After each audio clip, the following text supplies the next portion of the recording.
Hello, everyone. Welcome to the All Things Good podcast. I am your host, jovannasurillo. I hope your day is going lovely.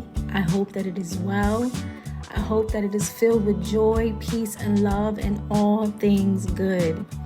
Today's topic is going to be titled, To Be or Not to Be on Vulnerability. Why am I talking about vulnerability? I think because a lot of us have come to a place where we have put up a facade that we are not able to express emotions. I spoke about this on my last podcast where I mentioned that our parents, our aunts, our uncles, our grandparents, they took their mental health, they took their emotions with them to the grave. They were taught that being emotional or expressing emotion was weak. Put on your big girl panties, suck it up, be a man. And that was taught to us as children. And then we then placed that on our children and created emotionless individuals. And that's not how God created us to be. First of all, emotions are not our enemy. It's how we respond to them. Now, in the aspect of vulnerability, it may seem as a point of weakness.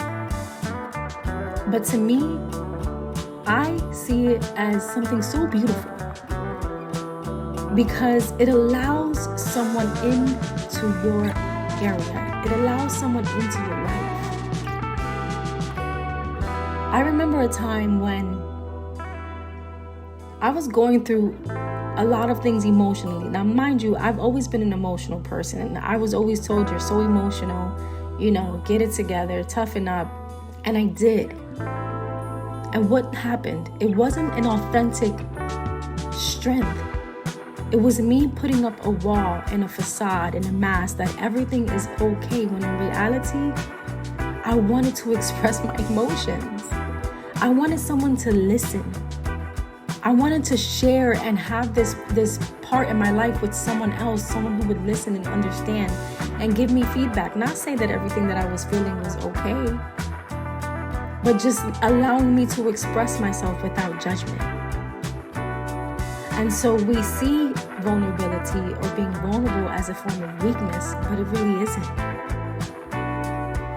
Would you rather, this is a question you have to ask yourself, would you rather be vulnerable or hard-hearted?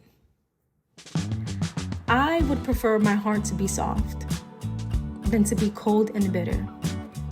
I would prefer for me to be real and authentic and gentle than to be loud, obnoxious, and filled with walls and not allow anyone in.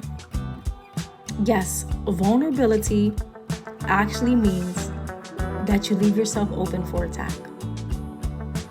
But we're not dumb. We need to have wisdom. There's wisdom for every situation. There's wisdom for every relationship. There's wisdom for every conversation. We know when we should be vulnerable. And we know when we are to keep our walls up. And we know when to put them down. I think for the most part, a lot of us just walk around with our walls up and no one can get in, because if I don't allow anyone in, then I protect myself from getting hurt, from being exposed, from the truth coming out to show them that I am actually really just human. And I do have my weaknesses and I do have my soft spots. I don't want to be around people who cannot be real and authentic and vulnerable with me.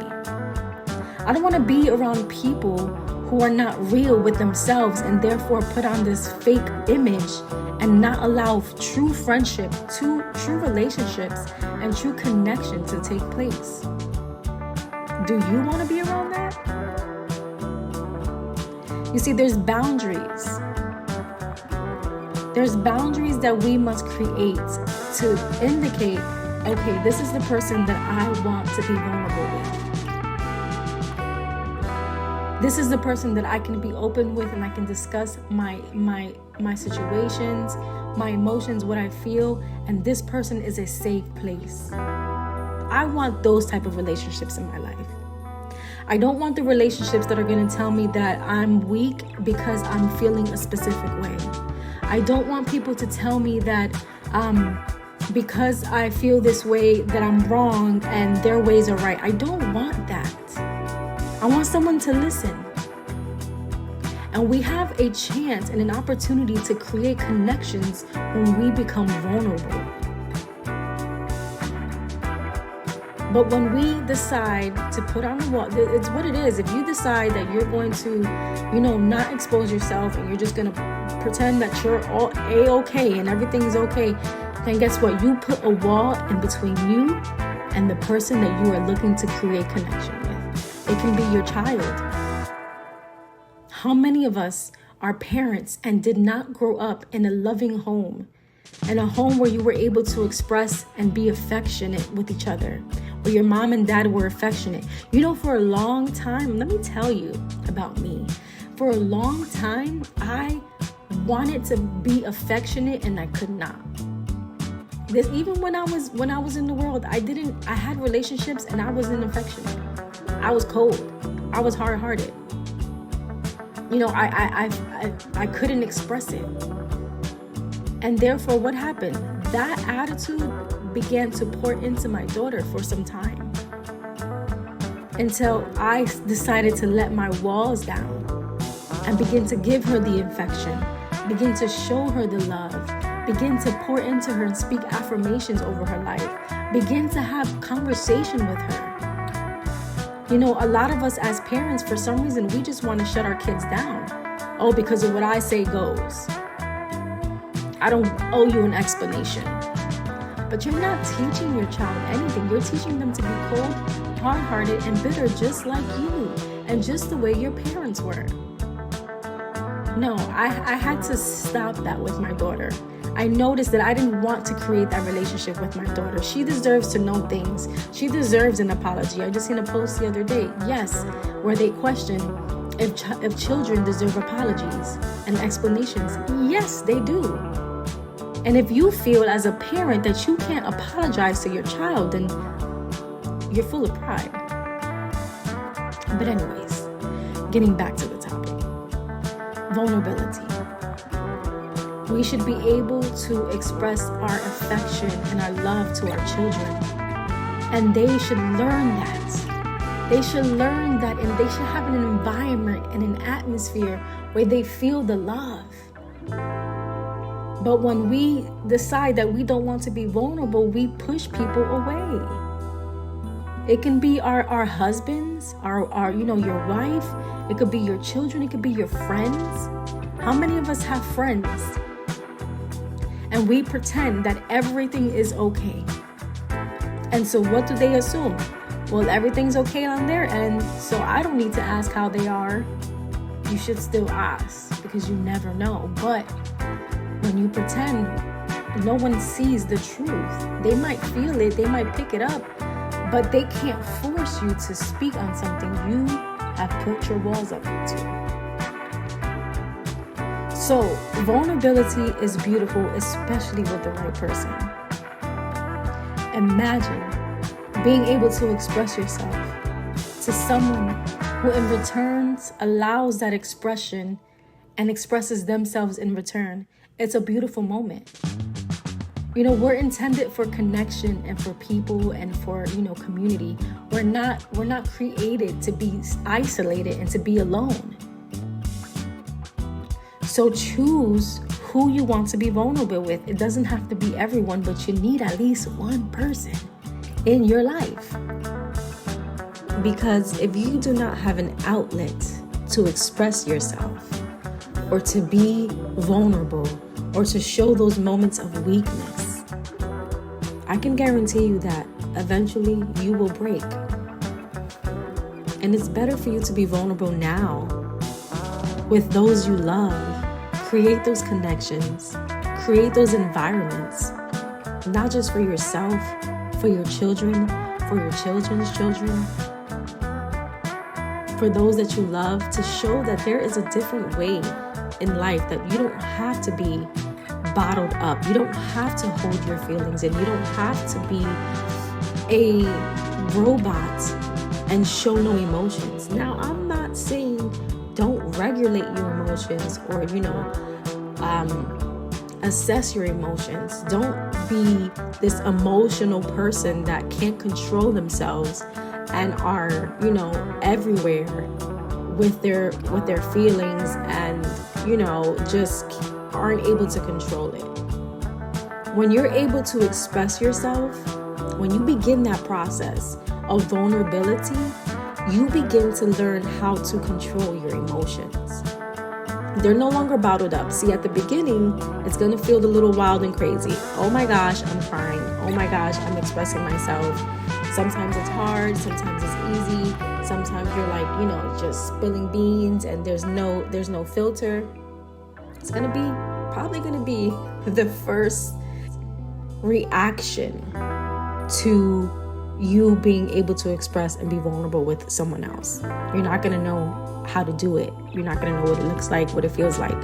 But when you do, it's going to feel great, especially when you have the right person to be vulnerable with. Again, not everyone is going to receive your vulnerability. Some people will think that it's weak. Some people will look at you like, what's wrong with you? Get it together.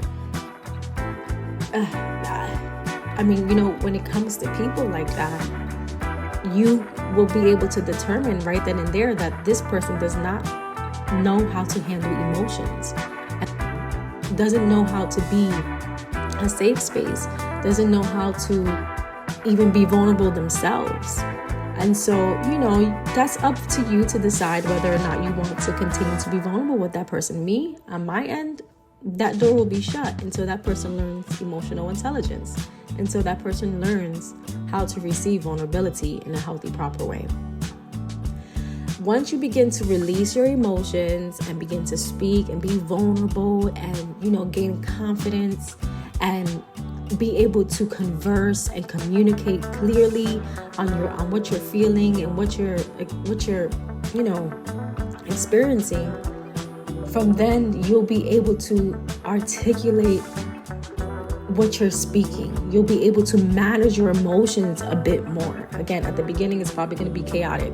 But once you learn to process, like if you gain anything from these podcasts and these topics, processing everything before speaking. Process those emotions so that when you speak to the person that you're looking to gain connection with and you're looking to, maybe find a solution with, that you are able to process those emotions and be able to speak in a clear way without being rude, without being harsh, without being over dramatic, because we can be over dramatic. Especially as women, we can be very dramatic with how we feel. And sometimes what we feel is not absolutely correct, but being able to speak that and say, this is what I feel, this is how it made me feel, and not necessarily accuse the other person of doing it, because sometimes a lot of the times the other person does not really know what they're doing. A lot of the times the person on the other end does not recognize what they're doing, how they're doing it, and things of that sort. So communication is always key. Understanding is key number 2. You have to have someone who understands. The worst thing to be is vulnerable to someone who does not understand what you are feeling, who is not empathetic to what you are saying, who does not have any, sense of perception of someone else's emotions and what they're going through. That's the worst part of vulnerability. And so, you might receive that, but that doesn't mean for you to begin to shut down. It just means that person wasn't the person that you need to be vulnerable with. Again, vulnerability is beautiful. It's amazing, especially if you're looking to create connection. I remember when, again, I was going through some things and I was driving in the car and I'm like, why am I so defensive? Why do I have this wall up? Why am I always protecting myself? And it's because I gained a defensive mechanism and I no longer wanted to be vulnerable. I didn't want to be looked as the weak link the one who still needed work, the one who, still needed to process her emotions, the one who was still, soft in some areas. Until one day, I just wept and I said, this is who I am. My heart was created for love. My heart was created for gentleness. My heart was created for connection. I love people. And for me to live outside of that, it's unnatural because that's not who I am. I love love. And I'm a softie. I am a softie. I'm like this. I tell people sometimes that I'm just a cookie. And I may have been, put on this pretend facade that I was tough. And I was that when I was younger. I mean, you couldn't talk to me about anything. If anyone knows me from my past, you cannot talk to me about anything. You cannot look at me wrong because we were fighting. Like, I was quick to take off the earrings, quick to put on, roll up my sleeves and just go at it. I mean, with teachers, with students, it didn't matter to me. But I'm not that person anymore. I've been through a lot of healing. I've been processed. I've been in the fire. God has done some work within me. And now I'm this new person and I'm just like, I'm soft. I don't want to fight. I don't want to be mad. I love love. Like, I love to be in this place of just peace and joy because that's where I'm intended to be from. I don't have to be loud. I don't have to be hard. I don't have to be something that I'm not. This is who I am.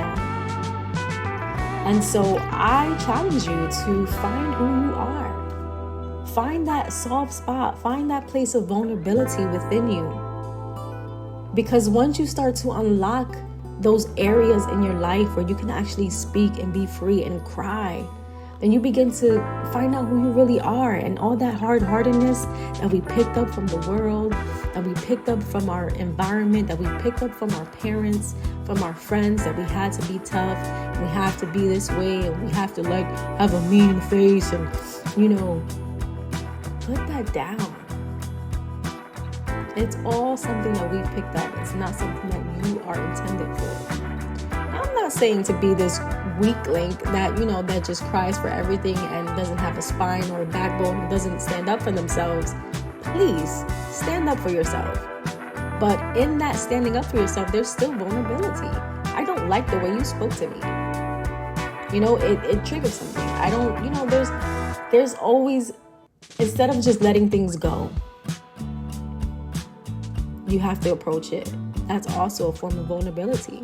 Saying, hey, that really bothered me. I'm going to be vulnerable with you at that moment that you spoke to me that way. That moment where you did this, it affected me. That's also a part of vulnerability, standing up for yourself. So I think we have to change our perception of vulnerability. Yes, it leaves us open. It can leave us open to be hurt, to be disappointed. But hey, I would rather be the person who's hurt than the person who doesn't allow any emotions and any feelings. And again, we have wisdom. We have discernment. We have that intuition in us that says, this person is not the right person. This is not the right time. This is not the right moment. If we would just listen, it's there. Well, that about wraps up this episode on to be or not to be on vulnerability. You are listening to All Things Good podcast. Once again, I am your host, Jovannasurillo, and I hope that you will tune in to next episode.